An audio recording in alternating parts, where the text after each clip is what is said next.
Bienvenidos a la parte de examen de semiología reumatológica. En este momento lo que vamos a hacer es el examen del segmento del miembro superior. Empezaremos con la parte de mano y muñeca.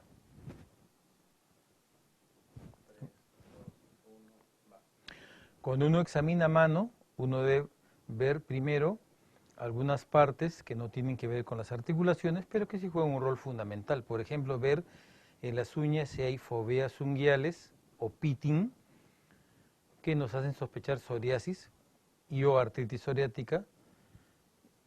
Tocamos la piel en las falanges proximales, que están induradas, sugieren esclerodactilia. Por encima de las metacarpos falángicas, si hay induración en esta zona, hablamos de esclerodermia proximal, y eso nos orienta hacia esclerosis sistémica progresiva, conocida también como esclerodermia.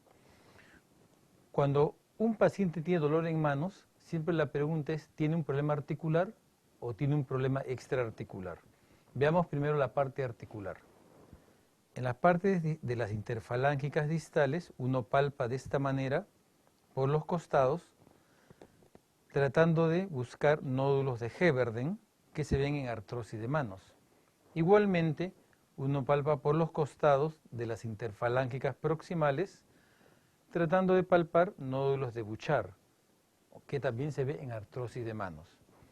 Cuando uno quiere ver algún tipo de artritis en manos, flexiona las interfalángicas proximales y uno con el dedo que tiene mayor sensibilidad, en mi caso el pulgar, presiona de arriba hacia abajo.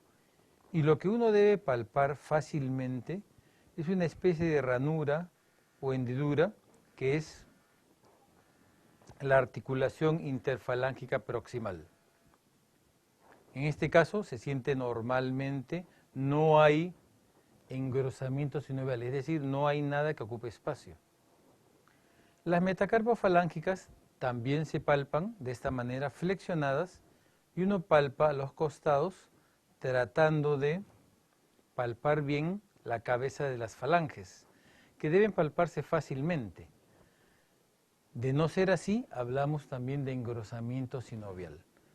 Cuando hay engrosamiento en cualquiera de estas dos articulaciones y hay dolor, a eso se conoce con el nombre de sinovitis, tanto de interfalángicas proximales como de metacarpofalángicas. Y puede darse en cualquier tipo de artritis, llámese artritis reumatoide, psoriática, etc.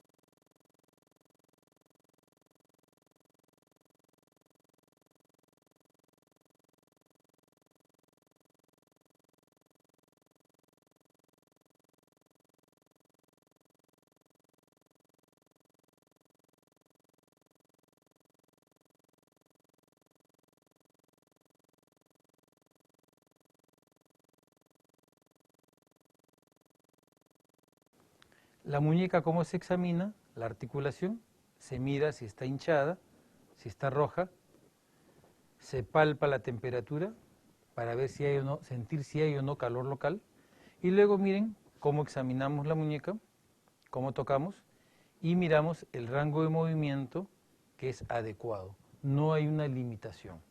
Esto es importante, esto se llama movimiento pasivo. El paciente no mueve, yo lo estoy moviendo. Entonces, ¿por qué es importante? Porque las artritis duelen tanto al movimiento activo como al movimiento pasivo.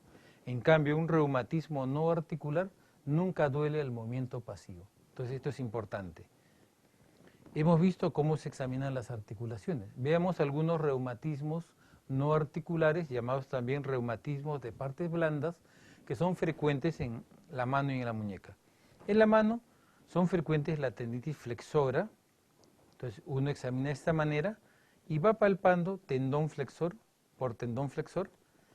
En el caso de inflamación de dichos tendones hay dolor en la zona respectiva y el paciente se puede quejar de dos cosas, o que no puede flexionar bien la mano, o que al flexionarlo y al extender totalmente un dedo se le queda atracado, el famoso dedo en gatillo o dedo en resorte, conocido en inglés como trigger finger. Entonces el paciente refiere que tiene que empujarlo para que suelte. Esa es una tendinitis flexora. Otro reumatismo no articular frecuente es el síndrome del túnel carpal. ¿En qué consiste? El paciente se queja de dolor tipo neuropático en los dedos de las manos, sobre todo en estos tres y la primera mitad del cuarto. Se queja de parestesias, hormigueos, calambres, adormecimiento, sensación de dolor tipo urente, quemazón. Entonces uno sospecha esto, que es sobre todo en las noches o en las madrugadas, y uno para diagnosticarlo hace un test de Tinel y un test de Fallen. El test de Tinel consiste en hiperextender la muñeca y percutir entre estos dos pliegues y el flexor común. Yo voy a golpear acá, me avisa si siente algún adormecimiento en los dedos de la mano. Si yo golpeo aquí, ¿pasa algún tipo de problema en los dedos? Ok, en este caso no hay dolor dirigido neuropático en los dedos, lo cual descarta el síndrome de túnel carpal. En el caso que el paciente refiere a hormigueo, adormecimiento, calambre, ardor, quemazón en los dedos, al hacer el Tinel acá, esto sugiere síndrome de túnel carpal. ¿Y qué es el test de Fallen? También para diagnosticar síndrome de túnel carpal. En este caso, miren lo que hacemos. Se flexionan ambas muñecas de esta manera, miren cómo lo ponemos en 90 grados y contamos por reloj 60 segundos. Si el paciente refiere parestesias antes de los 60 segundos, es un test de Fallen positivo, lo cual también apoya el diagnóstico de síndrome de túnel carpal. Me avisa si siente alguna molestia en los dedos. Esto es así, exactamente, perfecto, así, exactamente, de esta manera. Me avisa si hay alguna molestia en los dedos. ¿Alguna molestia actualmente? No, ninguna, perfecto. Entonces, esperamos hasta los 60 segundos. Si antes de los 60 segundos, repito, hay parestesias, Fallen positivo, que orienta hacia síndrome de túnel carpal. Pasan los 60 segundos, no hay nada, Fallen negativo, alejamos la posibilidad de síndrome de túnel carpal. En este caso, el Fallen es negativo. Y un reumatismo no articular también frecuente, que ocasiona dolor y que el paciente lo puede confundir con dolor de muñeca, y un médico no experto con artritis de muñeca, es la tenosinovitis de Kervain, que es una inflamación de la vaina sinovial de los tendones del dedo gordo, del primer dedo a este nivel, por encima del estiloides radial, que suele ocasionar un engrosamiento de la vaina a este nivel y dolor importante que se confunde con problema de muñeca. Entonces hay que saber diagnosticarlo, porque la muñeca se mueve normalmente, pero el dolor es localizado solamente en esta zona. El signo de Finkelstein es importante para su diagnóstico. ¿En qué consiste este signo? Consiste en flexionar el primer dedo, miren, lo flexionamos y hacemos un movimiento lateral hacia abajo de la muñeca y eso va a ocasionar dolor severo en esta zona. Signo de Finkelstein positivo orienta hacia tenosinovitis de Kervain.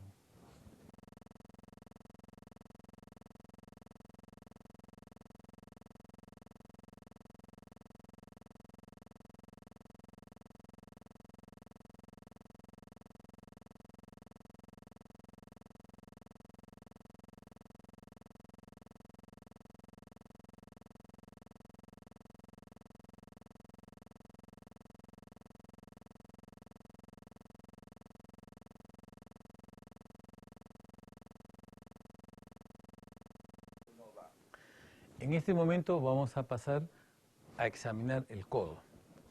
El codo es importante ver primero su rango de movimiento. Entonces miren ustedes, tiene una flexión adecuada, tiene una extensión normal, 180 grados. En algunos casos de artritis de codo, sea artritis séptica, sea artritis reumatoide, etc., va a haber dolor y limitación al rango de movimiento. Vamos a ver una limitación tanto para la flexión como para la extensión del codo. Este no es el caso. Aquí extiende normalmente 180 grados. Algunas personas, sobre todo los que tienen hipermotilidad articular, van a extender más de 180 grados. Es una condición que no ocasiona mucha molestia, pero que en algunas situaciones puede causar alguna subluxación o inclusive luxación completa de la articulación del codo. ¿Qué más se examina en el codo? Desde el punto de vista articular, ¿Cómo ubicamos la articulación del codo? De esta manera. Ubicamos primero el olecranon, que está acá, luego ubicamos el epicóndilo, y entre estas dos estructuras está este surco o hendidura, que es la articulación del codo. Si se palpa engrosado acá, le decimos engrosamiento sinovial. Si está engrosado y duele, sinovitis. Esta es la zona también de reparo anatómico para hacer una artrocentesis del codo. ¿Cuáles son los reumatismos no articulares más frecuentes en el codo? La epicondilitis lateral, buscamos acá el epicóndilo, este de aquí, o llamado también codo del tenista. Si hay dolor exquisito al palpar esta zona, tiene una epicondilitis lateral. La epicondilitis medial, llamada también codo del golfista, es realmente palpar la epitróclea, conocido anatómicamente como epicondilitis medial. Si hay dolor, tiene ese diagnóstico.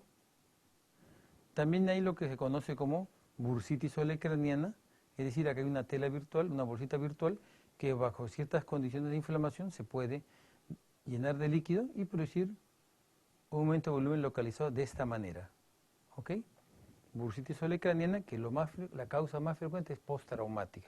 Por eso cuando uno punza, la mayoría de veces sale un contenido cero sanguinolento. ¿Qué otros reumatismos no articulares se pueden ver? Inflamación de los tendones del bíceps en esta zona. Entonces se palpa uno y otro tendón acá.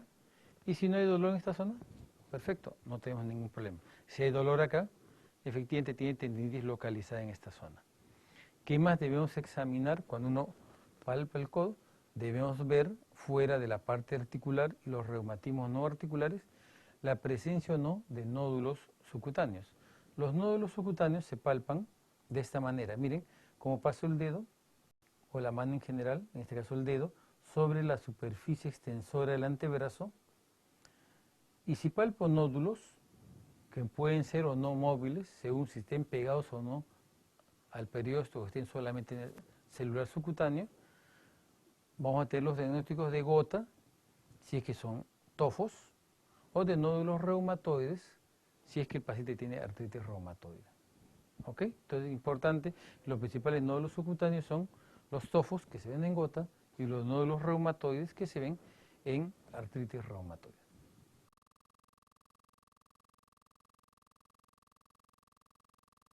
Y ahora en este momento vamos a examinar el hombro. ¿Cómo se examina el hombro?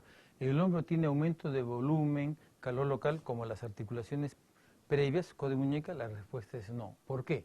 Porque el hombro, al igual que la cadera, es una articulación profunda. Por lo tanto, si hay problema intraarticular, es decir, una artritis del hombro, no vamos a ver ni calor local, ni eritema, ni aumento de volumen. Eso es importante, a diferencia de articulaciones más superficiales como muñeca, codo, rodilla, tobillo. Pero ¿cómo entonces diagnosticamos, estamos seguros que tenemos una artritis del hombro? Por el dolor al movimiento pasivo. Dolor y limitación funcional al movimiento pasivo. Cuando el paciente se queja de dolor del hombro, es igual que con cualquier otra articulación. Si el dolor es solo al movimiento pasivo y también al movimiento activo, es una artritis. Si el paciente solo tiene dolor con el movimiento activo, más no presenta ninguna molestia en el movimiento pasivo, estamos ante un reumatismo no articular. Veamos, deje suelto por favor. Recuerden que esta es la mejor manera de examinar el hombro. Miren cómo flexiono el codo y cómo pongo la mano acá para bloquear la escápula. La idea es bloquear la escápula para evitar que el paciente tenga un movimiento más allá de lo que se espera.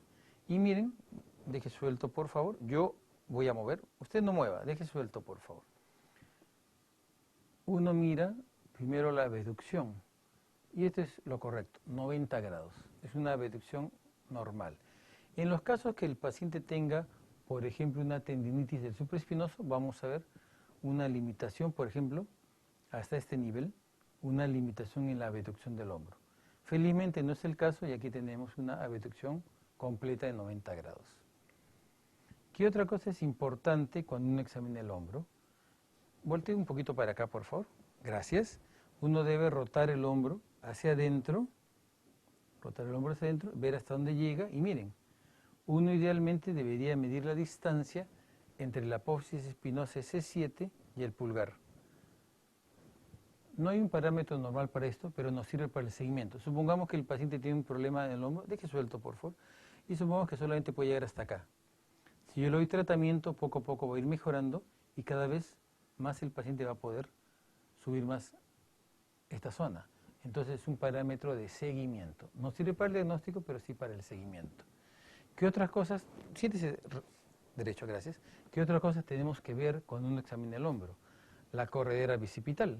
Un momento, por favor, gracias. Esta es la corredera bicipital. Entonces, dolor en cualquiera de estas zonas nos orienta hacia el diagnóstico de tendinitis bicipital. Esa es la corredera bicipital. Dolor en estas zonas, tendinitis bicipital. Y acá está el troquíter, y uno toca acá, puede haber dolor en la zona de inserción del tendón supraespinoso, que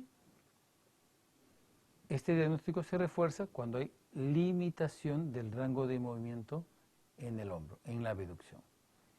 Recuerden que algunos casos, algunos pacientes con dolor de hombro importante, crónico, pueden tener lo que se llama como algodistrofia. ¿En qué consiste esto? Consiste en un mecanismo no muy claro por el cual se irrita el nervio simpático en la zona del hombro y produce en la parte distal del dorso de la mano un aumento de volumen con eritema, calor local y dolor. Entonces siempre que uno examine el hombro también debería examinar y mirar qué pasa con el dorso de la mano para estar seguro que el paciente no presenta una algodistrofia asociada. Otros movimientos que nos pueden ayudar para ver el rango de movimiento del hombro y ver la limitación, pedirle al paciente que se rasque la oreja del otro lado, para que esté así, y vemos que claramente lo puede hacer sin ninguna dificultad. Con un problema importante del hombro va a haber limitación y el paciente cuando vimos esto puede llegar solamente hasta esa zona. Entonces es otra manera de examinar el rango de movimiento del hombro. ¿Ok? Gracias.